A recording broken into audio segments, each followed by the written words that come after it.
যারা গেম খেলেন বেশি বেশি করে খেলবেন, কারণ গেম খেলা স্বাস্থ্যের জন্য বেশি ভালো। গেম খেললে ব্রেন ভালো থাকে, গেম খেললে শয়তানে একটু সুন্দর করে লাগতে পারবে, গেম খেললে মারামারি করার সুযোগ পাবেন। সেজন্য গেম ভালো করে খেলবেন।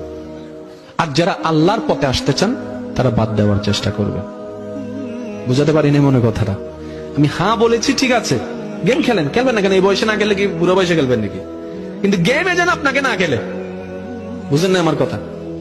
আপনার মন চাচ্ছে, আপনি গেম খেলছেন, আজান দিয়েছে, গেম আপনি ছাড়তে পারেন নাই, তার মানে গেম আপনাকে খেলতেছে। গেম আপনাকে খেলতেছে, আপনি গেম খেলছেন না। আপনার মা ডাকছে, এদিকে আয়, গেম আপনাকে খেলছে। আপনি কখন গেম খেলেন জানেন? যেটা আপনার ইচ্ছায় চলে, মন চাইলে খেলবো, মন চাইলে রাখবো। এই গেম আপনার আন্ডারে।